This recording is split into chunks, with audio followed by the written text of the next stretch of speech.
Welcome to THL's Monday Madness. This is the creative and competitive show where our participants are forced to be ingenuitive and come up with new decks and new ideas based on pre-established formats. I'm Hector Howell, I'll be your host tonight, and we're going to be playing with two challenges, the Might versus Magic and the Best of the Worst. Joining me tonight on the casting desk, we have Aroy. How are you doing this evening, Aroy? Excellent. Glad to be back. Yeah, thank you for showing up here at the last minute. And let's introduce our players. So tonight with us, we have Super Explosive Sheep. What's up? And G-Nets. What's up? Hey. All right. How are you guys feeling about the challenges tonight? Are you looking forward to it? I'm super excited. Yeah, I'm excited. I'm excited to get my butt kicked by G-Nets. I feel Breach gets stomped. Let's see. Well, we'll see whose butt gets kicked in the end of the story. Let's say hello to Nade, who's on the back end as always, covering production. Hello. All right. Now, let me give you guys a quick breakdown of the challenges we're going to be doing here tonight. So the first is going to be a best of 5 conquest, and we are going to be doing Magic versus Might. Now what this is, as usual, we've created a thematic spreadsheet where we detail about half of the Hearthstone cards as aligned with magical forces. So, for example, spellcasters. Spells, most of the spells in general. Dragons. Magical creatures such as the Curator. And then the other half is associated with might. So, weapons. Warriors like Grommash Hellscream. Malkarok. Characters like that. And our players have built 3 decks aligned with those 2 kind of elements, and they're going to face off in this series. Aroy, how are you feeling about this? I'm pretty excited. I think it's going to be... I personally think Might's going to take it over Magic, but we'll see. Yeah, Okay. I hope so. And who is our Might player and who's our Magic player here? I'm on Might. Yep, I'm running Magic. All right. Well, let's see if you can superbly explode with that Magic, or if you're going to get netted by Might. Why don't you guys We'll deafen see. yourselves, and we're going to roll right into it. So, Aroy, you think that Might's going to take it? You think that the G-Nets is going to take it? What Yes, I gives do. you that prediction? I don't know. Looking at Magic... I don't know. So, Magic obviously has some advantages. Like, some spells are just ridiculous. But I like Might minions too much. Like, I don't know. I just have a feeling. It's just one of those gut things. You know what I mean? Sometimes you just gotta go with your gut. All right.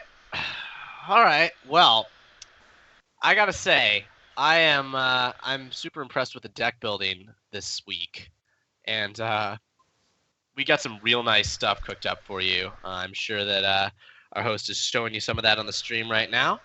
But I gotta say, I really like the Magic decks for Mage and Druid.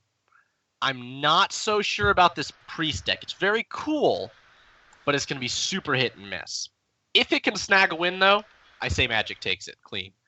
But I think that Priest is going to be the weak point in the lineups, and I think that the Might decks are just very consistent, similar in style to what we've seen before, though I do think that the Rogue may be the weak point in that lineup. Do you agree? Yeah, I could agree with that. All right, I think you hit it's like the we're head on the actually nail. going. So let me hop into spectator mode.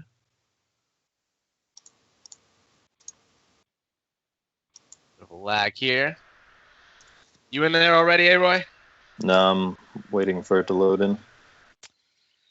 Aroy is doing this from his phone, so Hey, I apologies got for Hearthstone any up on my inconveniences. computer now. You what? I got Hearthstone up on my computer. Oh, We're good. fantastic. Whew. All right, so it looks like I'm jumping in here a second late. We're seeing a starting from the Warrior and from the Mage. Warrior from the list looks quite alike the Tempo Warriors that we saw a lot of around the standard transition before Dragon Warrior was kind of discovered.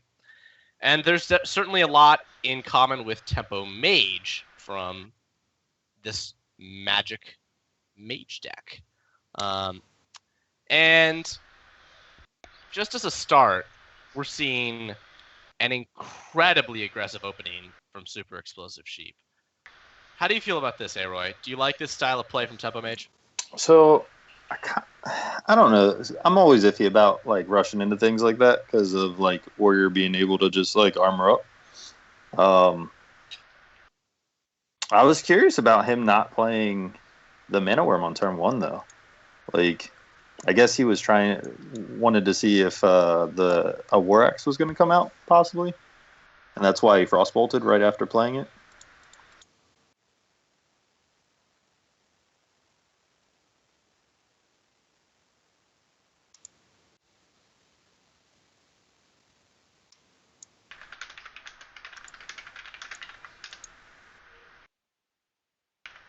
All right.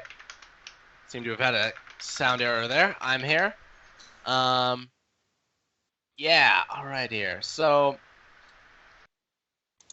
you were asking about holding the Mana Worm back on turn 1.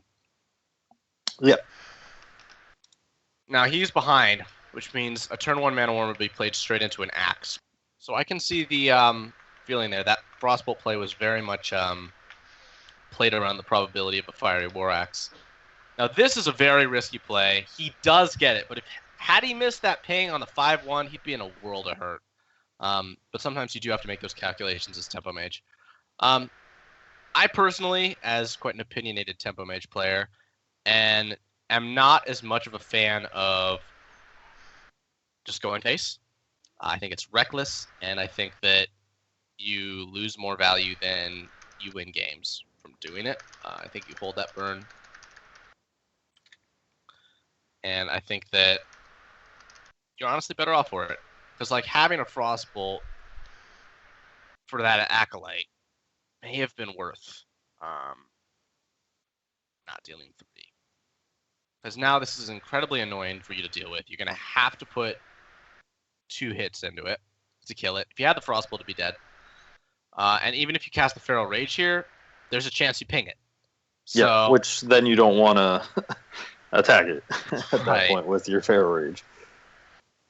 All right, so it looks like he's going to play the Feral Rage and just, hope. Ooh, I do not recommend dropping that Polymorph. No, that's something you definitely need to save in this matchup, knowing that might have some pretty scary minions. Now that is part of the deck. He's playing it. He's playing for the tempo. No, maybe not. No, he's doing it. Oh, okay. He's still doing it. Wow. And he's going to get punished immediately for that, which is just really too bad. This can be a pretty rough matchup on the side of the Mage. I generally don't think they have any favorable matchups against Warrior. I think Warrior has really, really good tools for dealing with all the Mage styles. Usually you look at Mages and you say, okay, the Mage class has really great burn spells. So naturally, that would make it good at blowing up opponents. Well, Warrior happens to have the best mechanic to counter burn in the game, which makes it tough for Mage.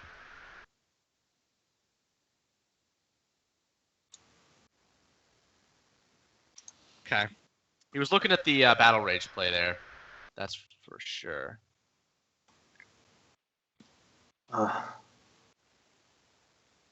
So at least, I was about to say, it's good that he got that Polymorph boar, because otherwise he would be in some big trouble. Yeah, that's certainly a bailout moment. And that Vaporize is actually going to pull out incredible value should he decide to run Malkorok in. Though he can run his Kor'kron Elite into the face. So play around it. He has no idea what that is. I think he's definitely going to grab the Kor'kron. Plays on Mirror Entity, because he has the Rallying Blade to kill an opposing Kor'kron. And then it allows him to trigger the Vaporize preemptively with that. Yep, there he goes. Resolution. All right. Kind of a slow turn for the Tempo Warrior, but you know. But it's interesting to see this this Holy Nova in the hand of the Might deck. He may end up deploying his special tactics that were given to him by foolhardy Spellslingers. Absolutely. Spellslinger has always been a card that I never liked playing with. It's like you get a 3/4, which can be good, but at the same time it's like special Giving your- effects. Yeah, he could have given his opponent a number of spells that could have just destroyed him. Yeah. Or we could see one last, like I believe it was the last Monday Madness when we had a Totemic Might given to the opponent off a Spellslinger. And like a really good spell drawn. I forget what it was. Yeah. Oh man. Blizzard, why your spectator mode do this? So the minion he has on the board right now is just completely invisible to me, which is not helpful. And Super Explosive just drew a face down card. Wow! Alright. Blizz, fix your damn spectator mode! Ah! Everyone, give us some cover while I'm reloading. I have to reload too. It did the same exact thing. What? That's insane. Yeah, that's the second time I've had to reload. Alright, so we're sitting on a Bloodhoof Brave on G-Net side. Looks like we're seeing a Flame Strike to answer to that. Now, how do you feel about this play? I think he's just trying to save his life total, which I don't think is that necessary. He also might be saving the Feral Rage for Archmage on 10 as an option, but he already has. Since he's saving that for burn. He could do that too. There's 14 cards in G-Net's deck, so you're probably going to get an Ambusher pretty quickly. Oh, that's interesting. Babbling Book. Now it looks like he's going to be using a spell to remove that Sylvanas. It's actually got a pretty sweet scenario for dealing with her. And G-Nets doesn't really have much on the follow-up. No, he can. Really, the only thing he can do currently is the Elite to put on some pressure. Now, Super Explosive Sheep will be taking 5 if he plays the Feral Rage to clear it. I'm not worried. Temple Warrior's not gonna burn you out super hard. Oh, but he life games. What? He's going to Forbidden Flame. I don't think I like that. Yeah, I think having the extra spell for Archmage and for removal later would have been better. And I don't think his life total's being threatened yet. I guess he was worried about something like this, in which case he would have been at 18. He would have taken... He could have taken 7 He'd be and gone to 11. 11. Yeah, he'd be at 11 right now. But then he'd have a removal spell guaranteed for the Kor'kron Elite right away. Yeah. He would. How do you feel about that instead of the Arcane Missiles? Well, I like it. Absolutely. I mean, you need to win a 1 and 3. Oh no, it's just a coin flip. But you need to win a coin flip, and you need to win. So you need to win 2 coin flips. I'm not sure exactly. That's fair. I don't. Yeah, no. I mean, that's not good odds. No. It's not as reliable as what ended up happening, which was making a 4/4 and making 2 more 4/4s later.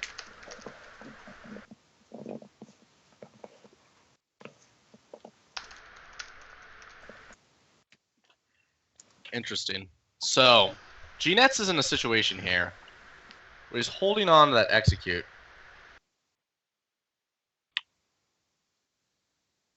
Looks like he's considering the holding of a play. Yeah, I think that is what he's gonna do.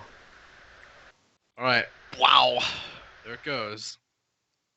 And this is not the situation Tempo Mage wants to be in. Let's see here. Alright, answered a player question. Battling Book gave him Gonna Cold. That's gonna come in handy later. Will it though? It could stop a turn of Grommash Hellscream swinging to buy him time to either set up lethal or find another answer for it. Yeah. Yeah, I mean it's a tough situation here for the mage to win for sure. It definitely looks like the mighty are on a path to triumph.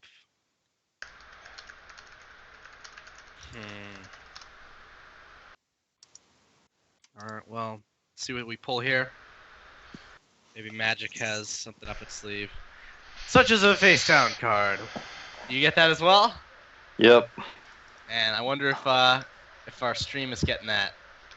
That's a bit frustrating.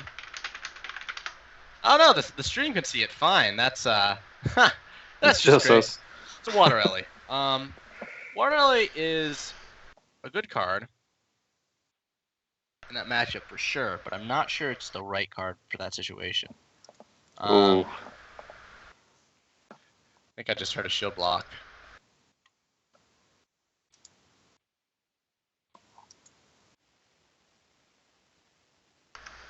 Yikes. This is nasty. this is, and that Varian, like, could just win the game next turn when he plays it. If he even plays it. Because if he gets a couple minions, Mage won't be able to handle that big of a board. Yeah. This- This fast mage really needed to get going a little bit faster. Alright. Show me his hand, please.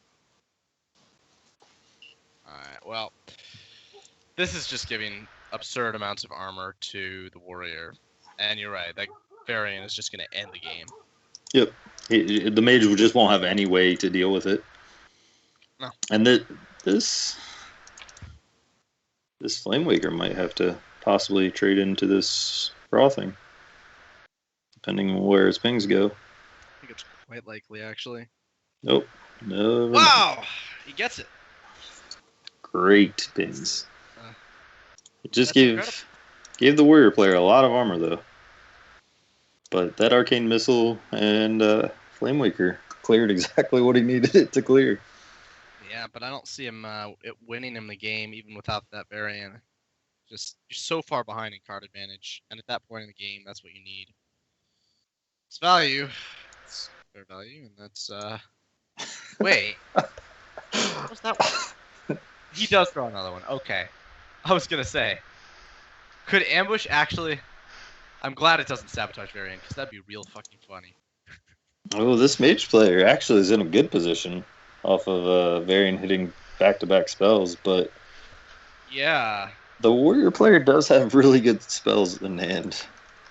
Yes. Now do keep in mind that all of these spells accessible to the warrior are related to the concept of might. So, say a whirlwind is you are spinning around with a sword. It's not quite magic. Execute, you are finishing off an injured opponent. Brawl, you are. I mean, you're not doing anything magical. You're just starting a big fight, and winning the game subsequently. Yeah. That So- brawl was real rough here. So keep in mind the warrior player only has one card left to the mage's 8. So if the mage can figure out a way to deal with both monkeys, he could actually, as long as he has enough ways to deal with the amount of armor the warrior player is going to be getting, could win the game.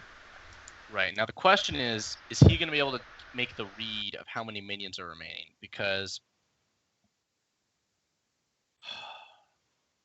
no, I still think the pinging face is probably right here. You're looking to grab another burn spell, which should end the game. If he's at 11, interesting. And I think Uh-huh. Is there still another fireball in the deck? Like, wasn't the other fireball from? It's Nidus. Yeah. Yeah. So I think there should. I don't think we saw any other fireballs, right? Yeah. Now, it looks like he might be considering going face with this, which makes sense to the degree of Firelands Portal. I think you could also. Oh, yeah. That's very true. So that's the consideration there, and I think he's right to do it because an armor up does not save him. That's Well, now the not a proactive minion. the warrior player also has to worry about fatigue just killing him. Right.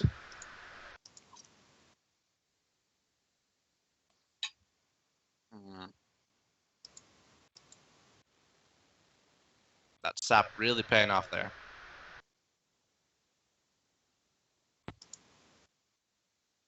And that's the game. Frostbolt secured Wow. it. I did not see Super Explosive Sheep taking that game. That was Yeah. that was quite cool. Man, that was real close. So Magic goes up one. Does this alter your prediction, or do you still think that Might is going to take it? I think that warrior deck is going to get at least one win. Oh yeah, Because that warrior deck is pretty good. yeah, I think so. I don't know. I still feel so. Like, you gotta think about it. Magic, probably the strongest Magic deck in theory would be the Mage deck, obviously. This Druid's pretty hot, dude. It is, but I don't know. I still love Mage. I think polymorph effects are just busted, and being able to hit somebody for like 6 to 10 damage at any point off of one spell is pretty nuts. Well, I think that anyone who was in your position a couple weeks ago on Monday Madness would come to the conclusion that polymorph spells are busted. Absolutely. But yeah, I think this Druid deck is quite good. It really just looks like Token Druid for the most part, with a couple of fillers thrown in there. But so this is one of the things about this format. The original view for it, and I think we still may consider doing this in the future if we decide to bring this challenge back, was that all spells would be allocated to one player, along with minions that had the word spell on. And then the other player would get the whole rest of the minions and the weapons. We decided to do it a little differently, and I think what we have is awesome. I'm really enjoying this so far, but what we could have seen here would be a little bit different. So if that sounds interesting, do give us some feedback. Let us know about these challenges. If you think you have ideas for improvements on how we could do them better in the future, tell us by all means. We are in the business of making a show here, not flaunting our egos. So if you think that we can make a better show by doing something, let us know.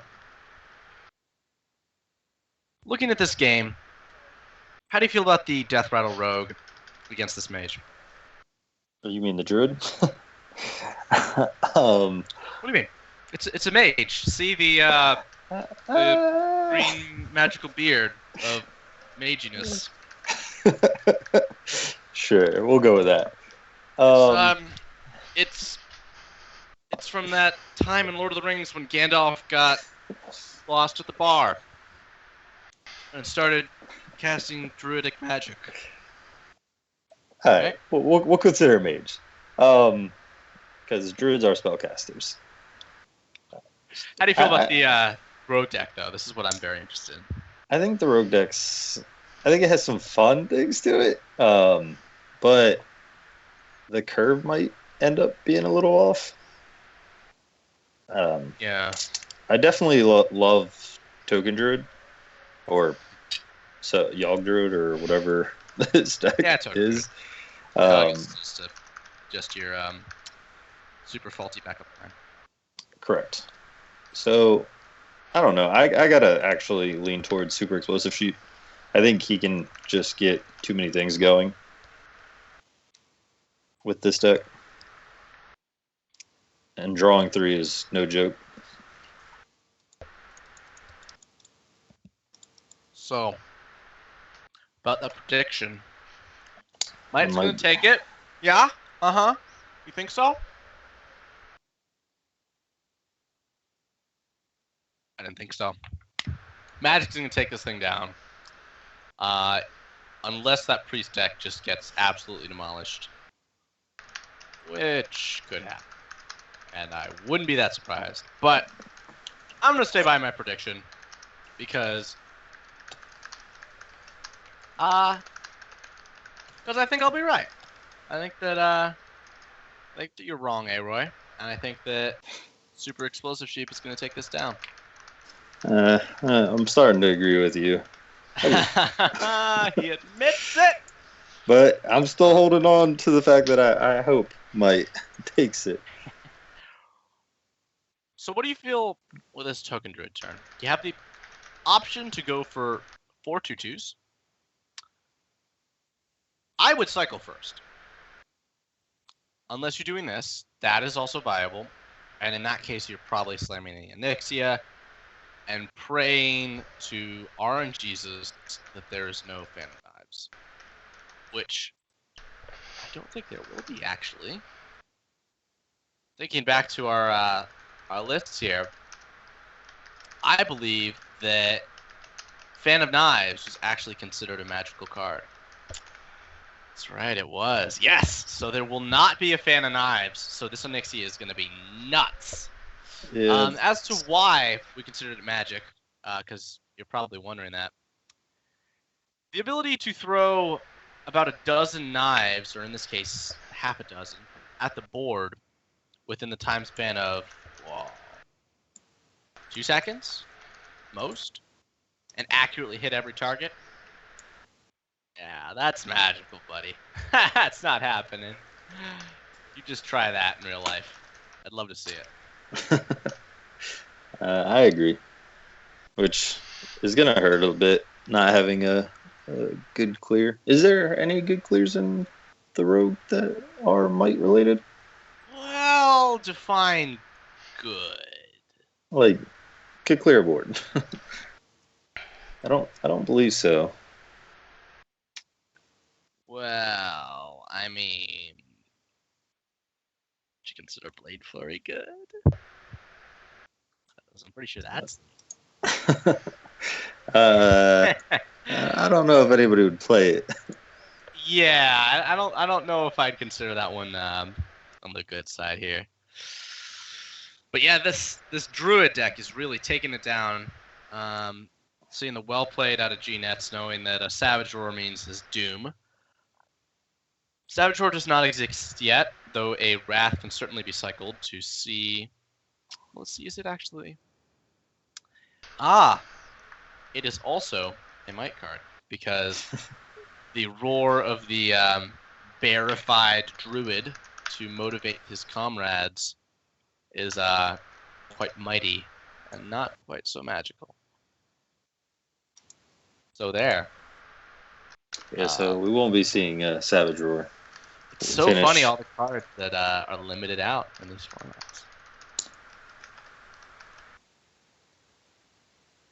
Let me check here for Rogue. You had a good question about are there any good board clears? As it turns out, Blade Flurry is also considered magic. Vanish is also considered magic. So the short answer is no. The long answer is, well, still no. So yeah, this is actually a really bad matchup for the rogue player. Yeah. And sadly, he didn't really get a crazy curve either in the beginning. Right. He had a little bit of trouble getting that momentum going, which you absolutely need to get against Druid, because if they can just sit there and build their game plan, that's never been a good thing. Throughout Hearthstone. Probably looking at killing these whelps off here, letting the Doomsayer do the work for him. Yeah, That's good. I think that Doomsayer actually helps. Helps G-Nets more. Yeah, because it's going to clear a lot.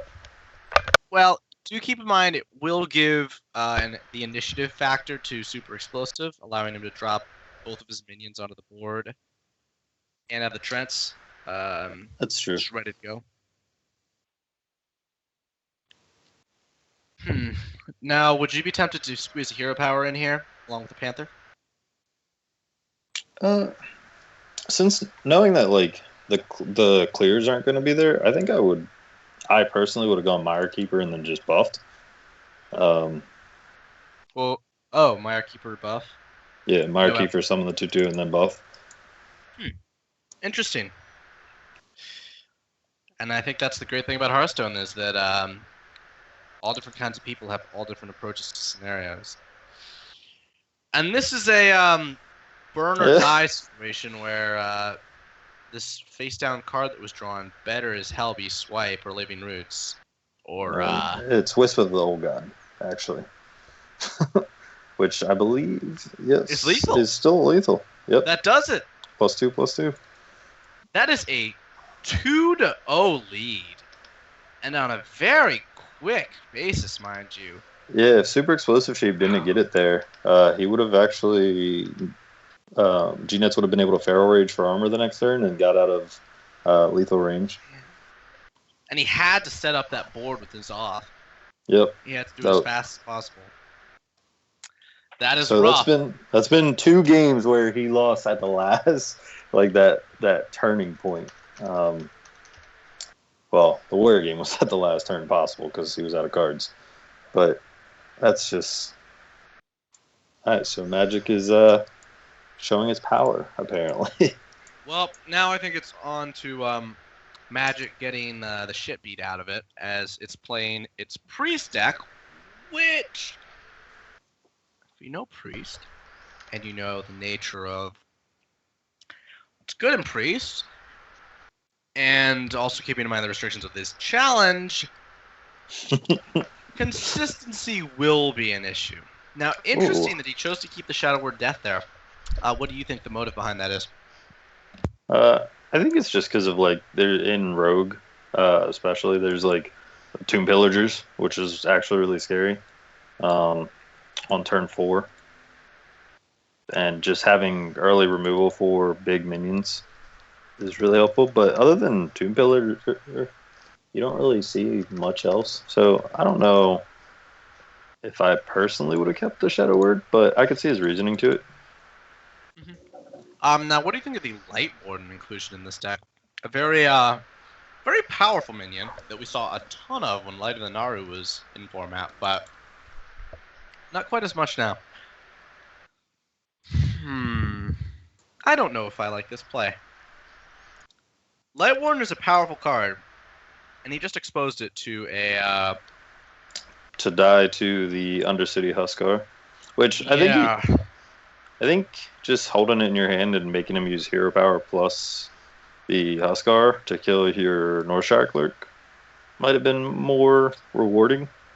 Yeah, and he's shaking his head. It looks like he's getting the feeling of, oh man! And look at that spell that was drawn by G-Net and the ecstatic reaction to knowing that he will be able to play in a text-based Death Rattle deck. Purify. Oh, that's so glorious. He could cast it on the Dark Iron Skulker.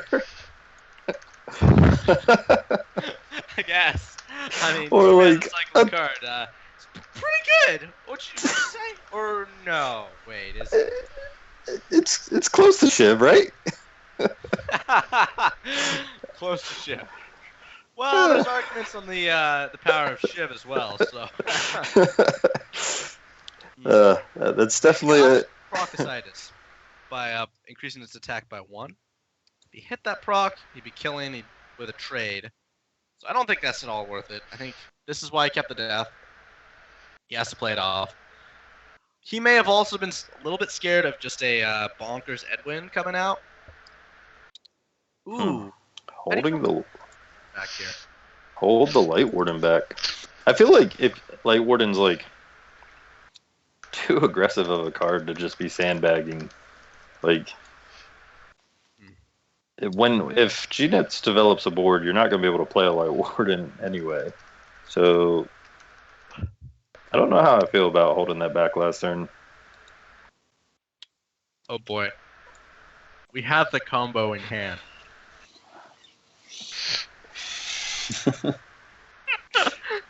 The stone has arrived, ladies and gentlemen. Too bad that Purify doesn't hit other minions. It's a card.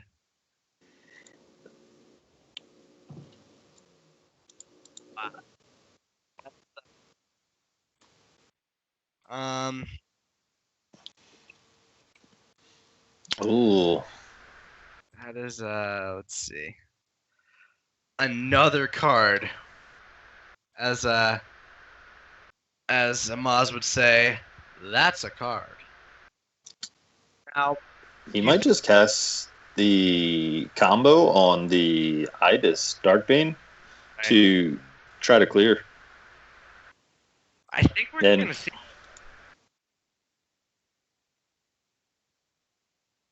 And the missiles kill each of the guys there. Ooh, Pyromancer. That's an interesting decision. Interesting. Is he just gonna go for Circle of Healing, clear the one? That does make. Oh, I don't know how I feel about that because that puts Darkbane now in range to die to the agent, SI agent, and I feel like that card is very useful in this. Getting a Holy Nova though, earlier is pretty good here.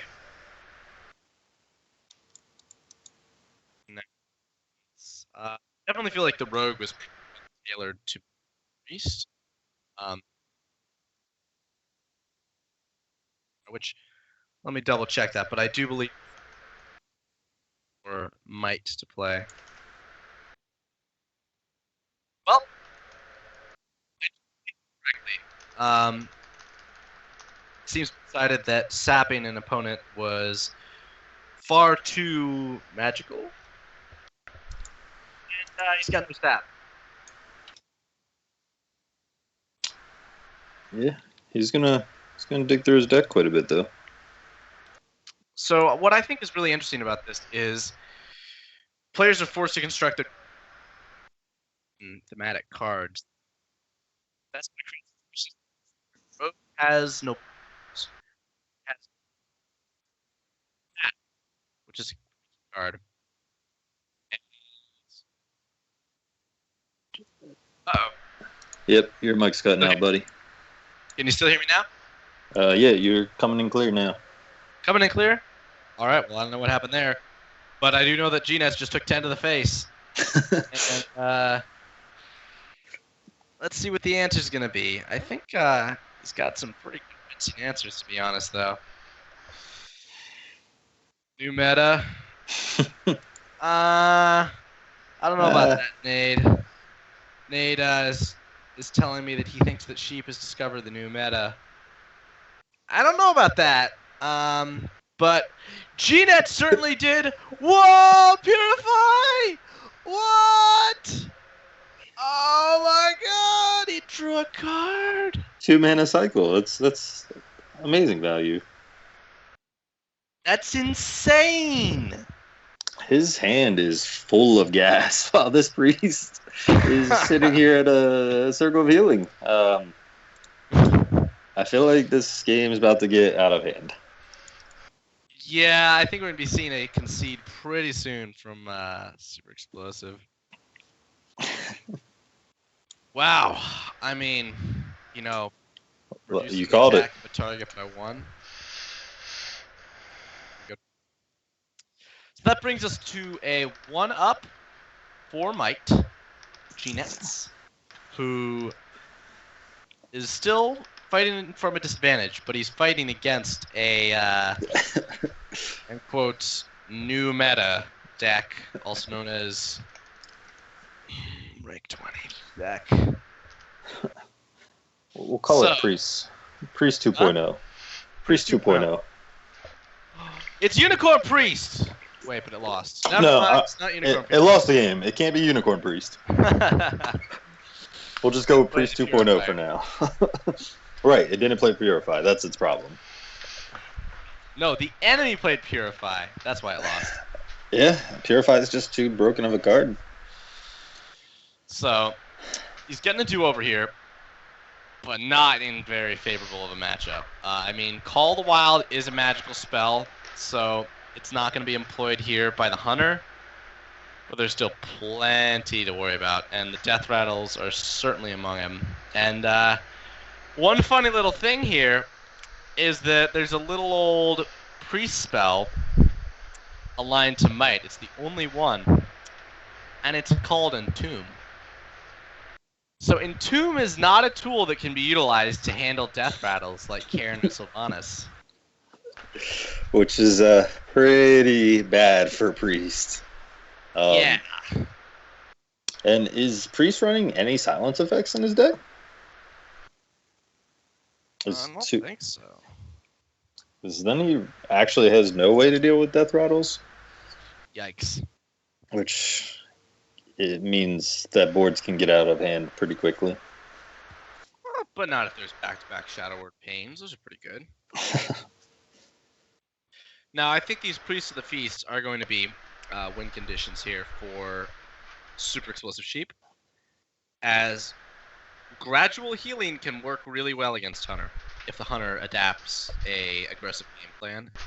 Value place, just is able to negate that value.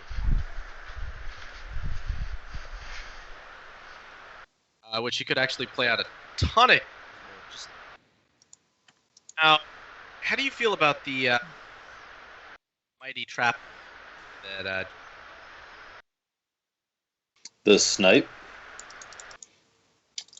And Trap is this? magical effects? That is not going to be a resource.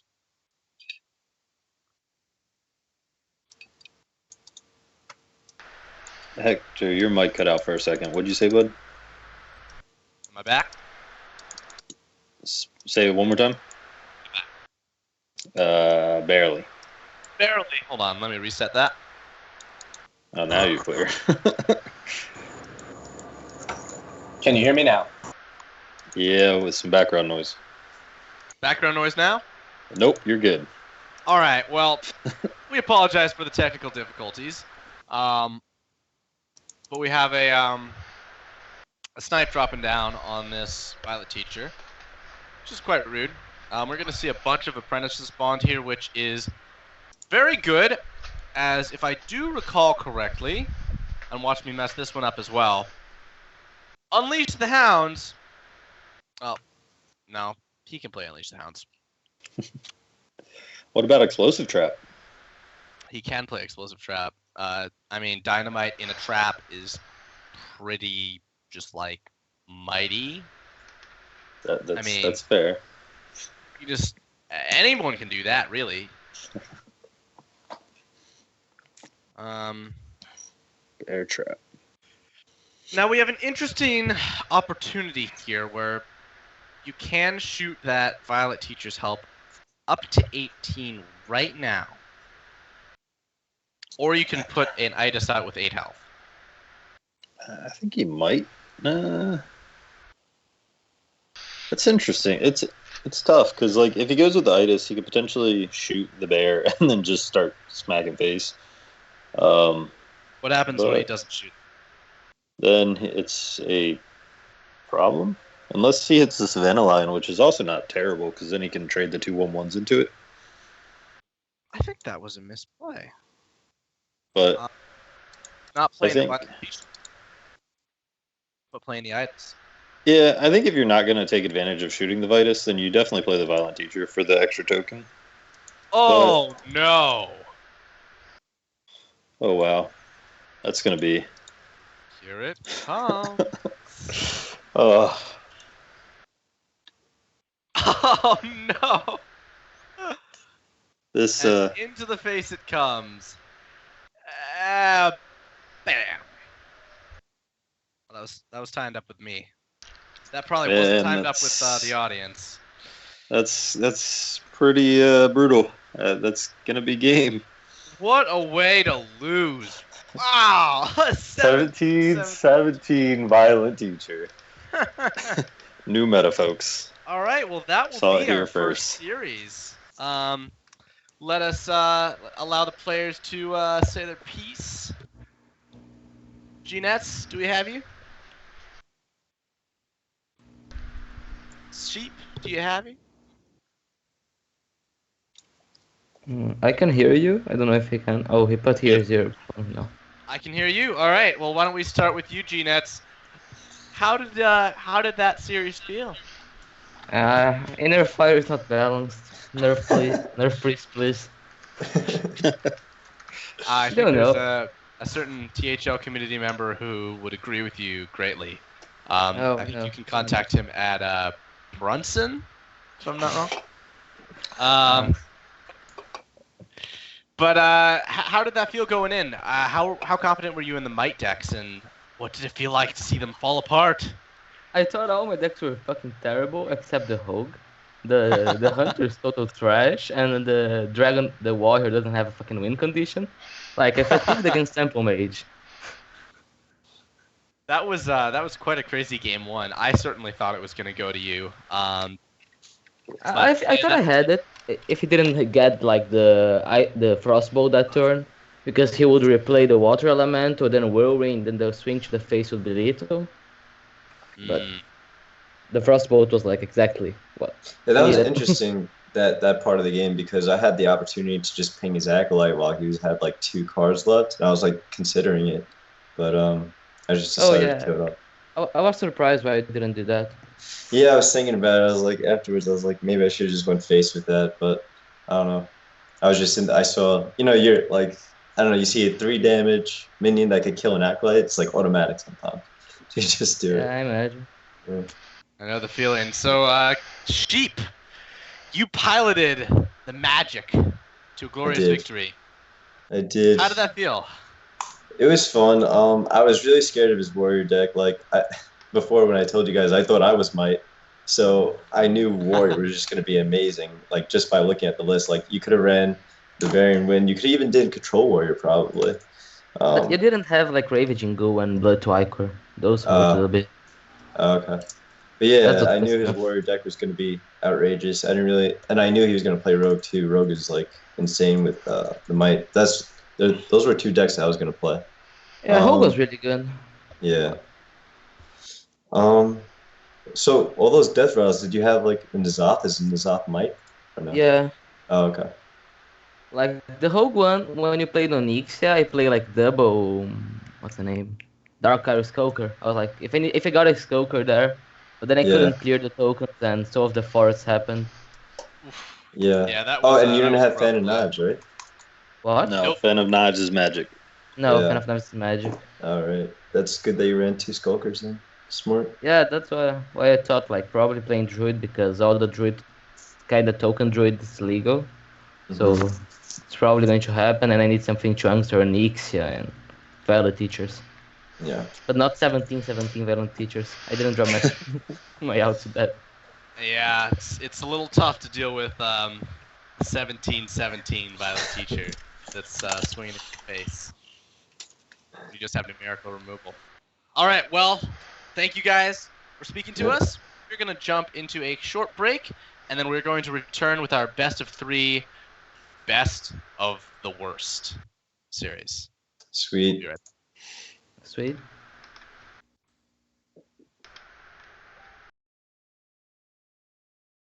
Is muted now? Or is it working?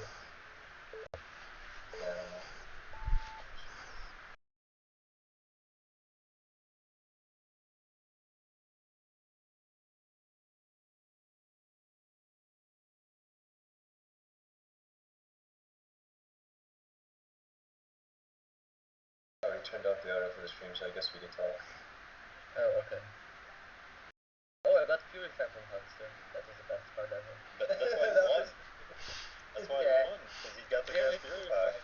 Yeah, clearly. Oh, dude, that Violet Teacher strat was... The only thing I don't know about Super Exclusive Sheet was the Mage game, when you polymorphed the first, 1-3.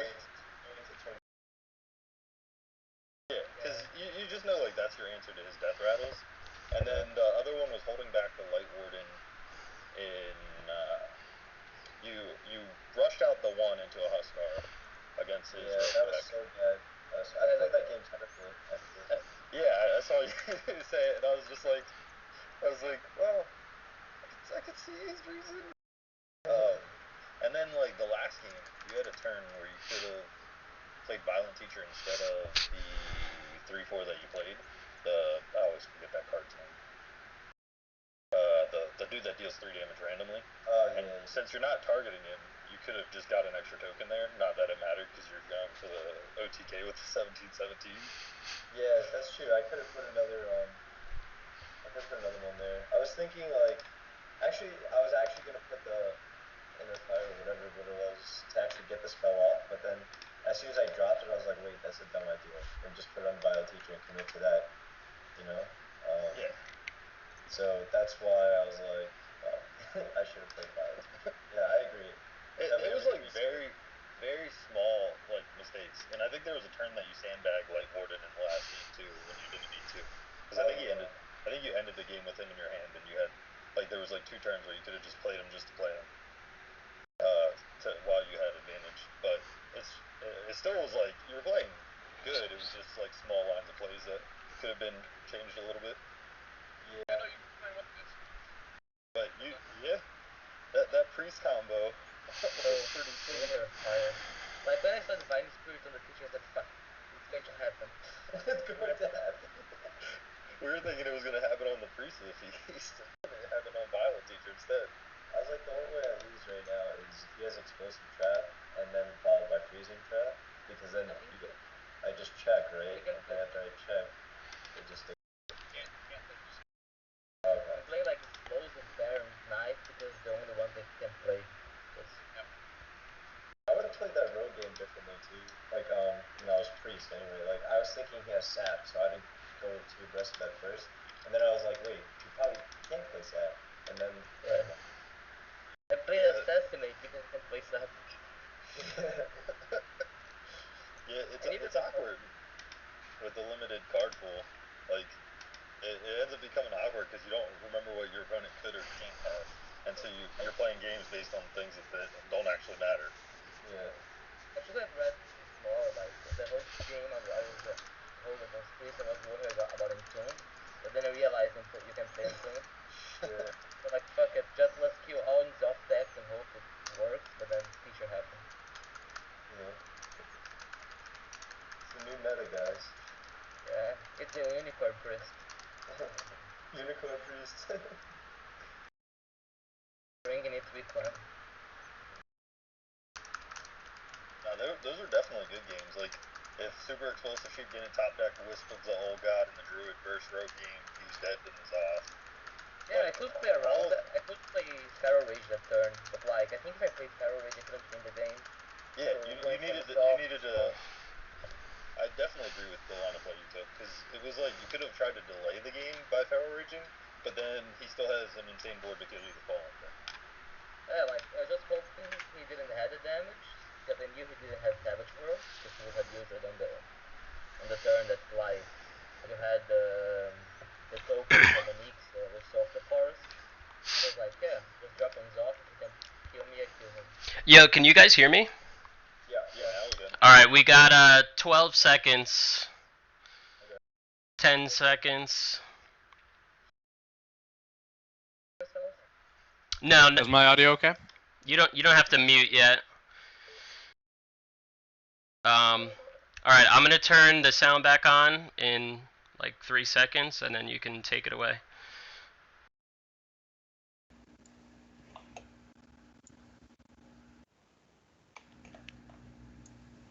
Welcome back to THL's Monday Madness.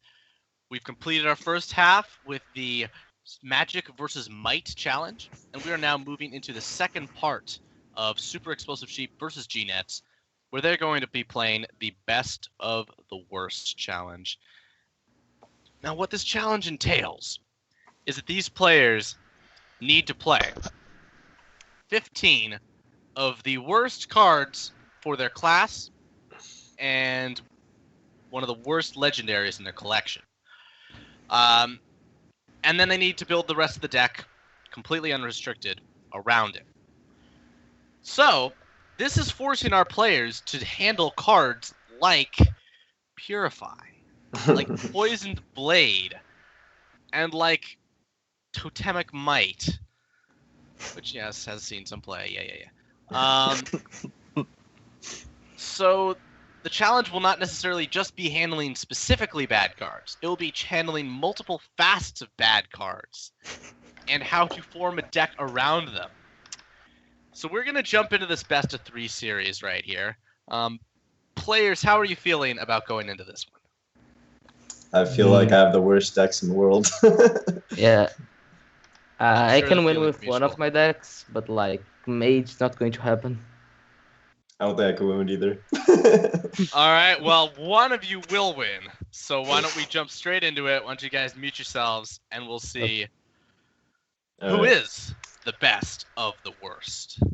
let's do it. All right. So, Hector, Who Muting do you themselves, Aroy.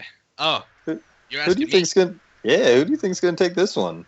All right, well, I got to take a look at these decks again. Because Super Explosive Sheep is working with a Hunter here.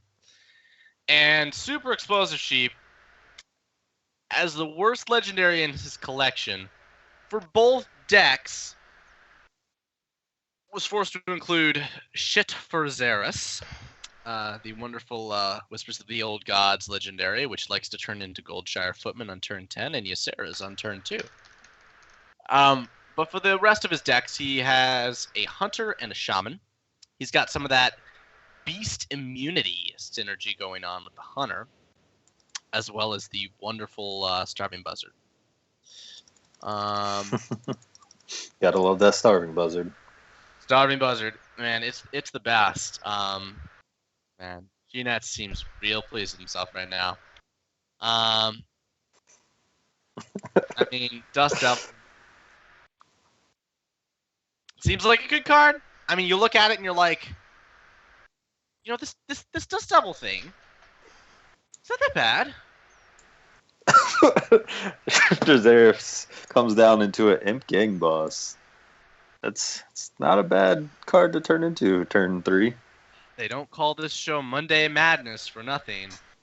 It looks like we might see one of the good cards of GNet's expended right here, as he's considering dropping a Hex on the Shitfur. Man, that is unfortunate. Just, it doesn't feel good. As for the decks of GNets, we've seen both players choose a Shaman here. Seems to be opinionated as one of the better of the worst, as it does allow them to play several ridiculous cards like Totem Golem and Hex. And taking a look at both of the Shamans side by side here, I gotta say, there's some real neat stuff in the Explosive Sheep one. The builds look overall pretty similar. But the penalty legendary that GNets was forced to include was our friend from Karazhan, which I'm sure you all know the voice of very well, who likes to spawn 1/1s and die to Ravaging Ghouls.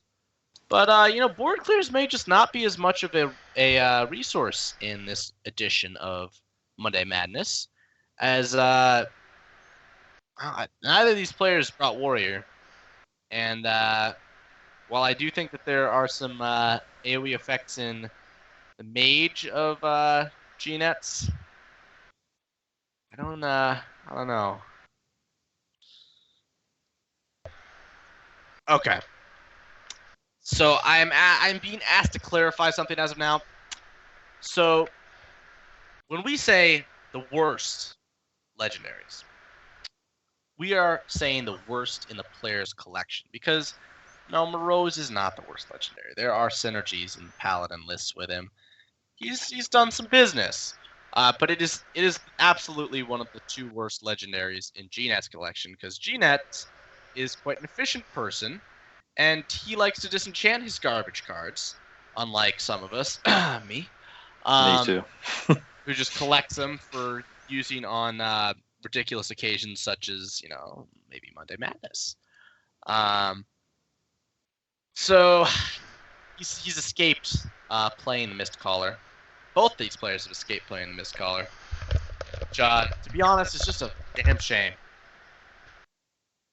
But we're seeing now quite a snowball on the board from Super Explosive Sheep.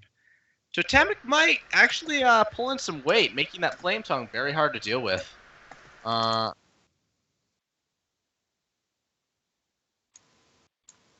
Yeah, I think everything's okay back there. Frost Shock is a funny little spell that people just don't remember Shaman has, like a freeze effect in Shaman. But it's there, and it's pretty good. In certain scenarios, I mean, I think a Mali Shaman would play it. With spell damage, is certainly not bad. And there it just it killed a 3/2 guy. So yeah. Yeah, it's not the worst card ever. Valiant's a better card. So. Yes, it is, and that makes a very tough board to beat, especially with a Manatide Totem on board line to keep drawing cards. Yeah, I'm slightly surprised that neither of these players chose to include any kind of board clear in their Shaman decks. There's no Lightning Storm. There's no Elemental Destruction in either.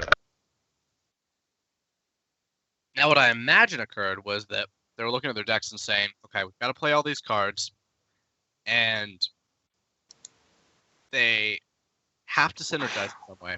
And if we try and work board clears into the deck, it's going to just lower the overall interaction of the deck. But they may not have read their opponent's meta correctly. You sometimes see aggro shaman lists with board clears for good reason, because there's very fast decks out there right now. And if our players are playing fast decks, board clears would be helpful.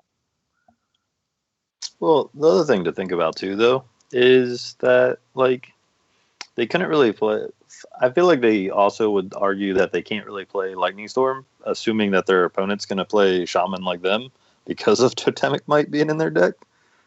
Gets them out of reach of it, at least off the lower version.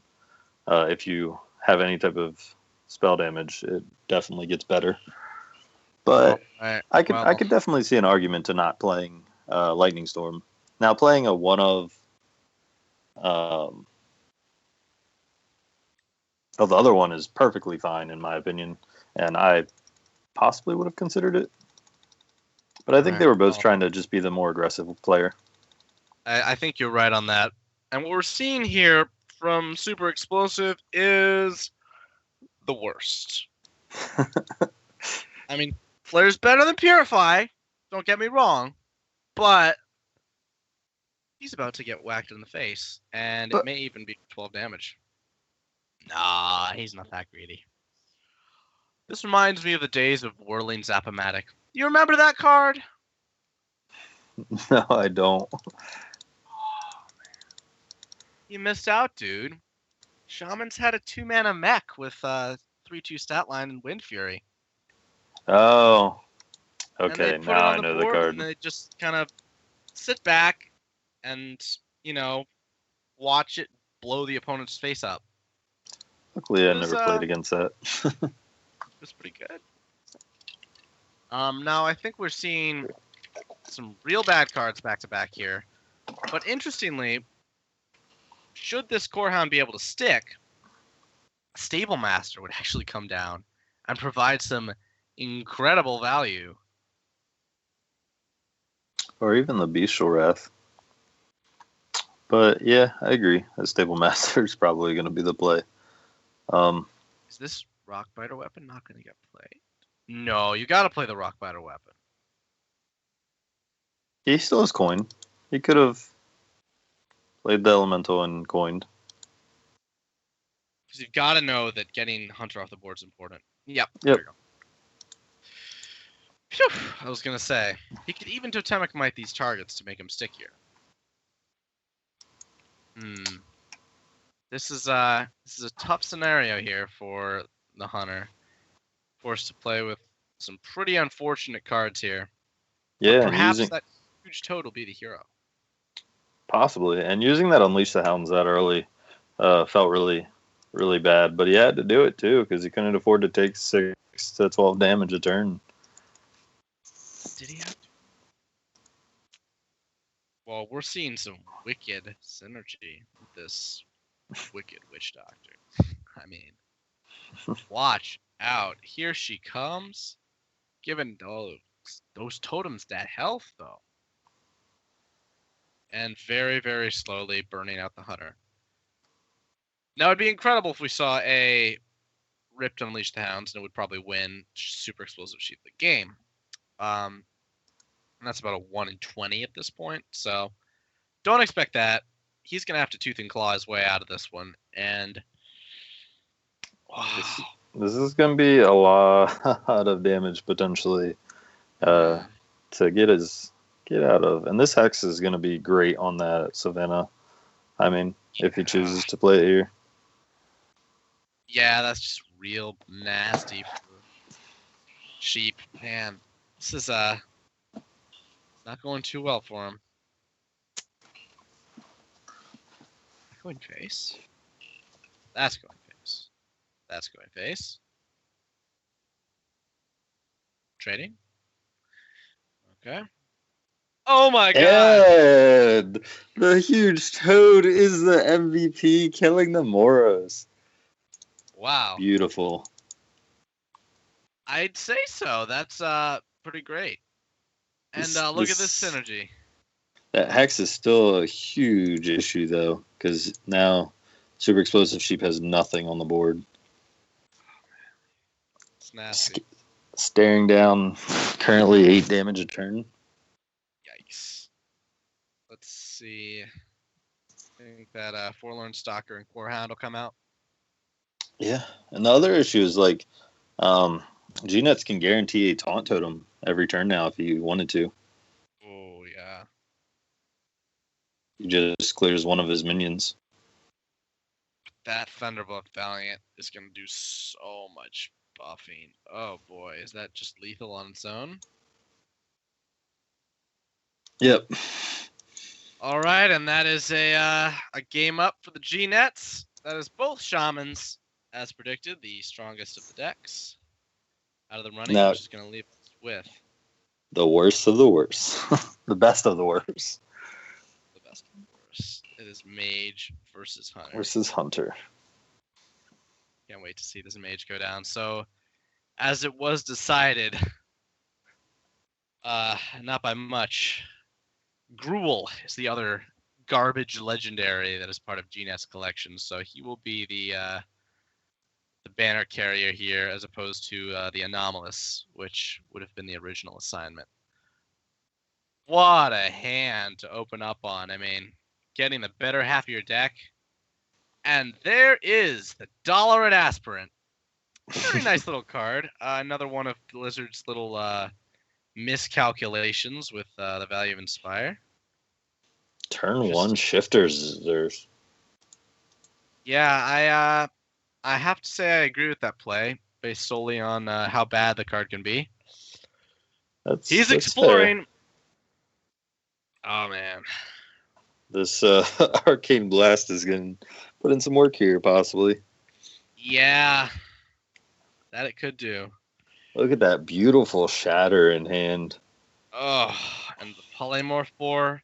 This mage has so many hard removal options. I mean, I just don't know what the Hunter's gonna do. Interesting. Deciding to keep the Arcane Blast. I think that's right. There's scarier things to deal with. Yep, like this Misha. With the Flame Waker. Yeah, this is gonna be real inefficient. He's gonna hit one. Oh, two. wow. That's nuts. Scratch what I said. Very It worked efficient. out perfectly for the Flame Waker. Yeah. And that is Sadly, gonna snowball things. yeah, sadly these Stalkers haven't been doing much for Super Explosive Sheep either. Yeah, I seem to remember there were like 2 people in the world that thought that card was going to be the shit, Forlorn Stalker. And the rest What? of us were just kind of like, yeah. When I first read it, I was like, this card doesn't seem that bad. And then I played it once, and I was like, I'm never touching this card again. Oh, yes. Man, look at that that synergy that's about to occur. Wow, these back-to-back Starving Buzzards. I mean, there really is a reason that they call it the worst, as it's the second to worst statted minion in the game, and it's absolutely not what you want to see here. Smart.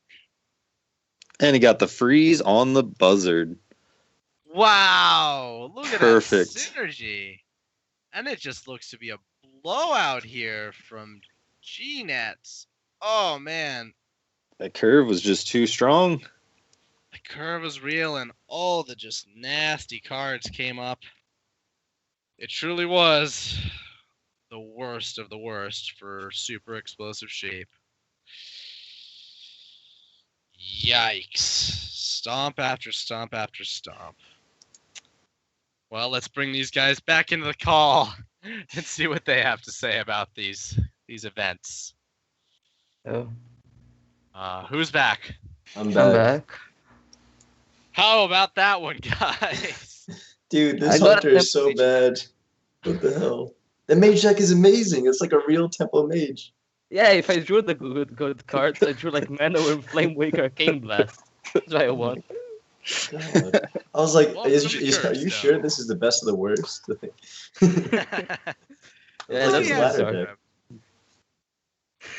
Then you saw Demented Frost Caller and Shatter. Yeah. That was sweet That's- strategy, man. That's not something you normally see. That was pretty sick. The Shaman is clearly the best deck of the format. Like, Yeah. it's the only one. Witch Doctor is actually good. Hmm. I don't know why it isn't the worst list.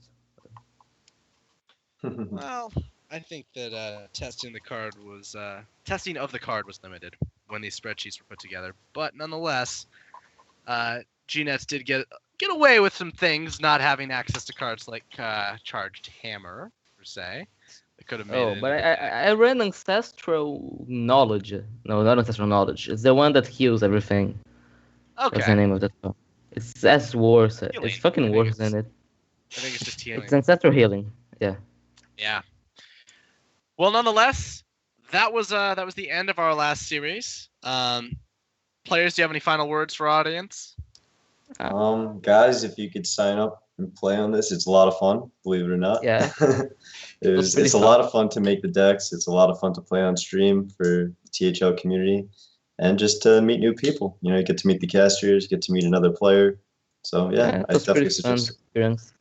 I suggest if you have the time and like you can play on this time slot, you should apply for it. Awesome. Well, Aroy, do you have any closing remarks? Join in every week to watch Monday Madness. That's all I got to say. Yeah, we've got, I believe, let me check our calendar here. I believe about 2 weeks down the line, we got something real special cooked up for you. But we're going to have something real cool coming up next week, which we'll be announcing on the Facebook group as usual. Don't quite have a tease ready for you yet, but know that it'll be neat and to be excited.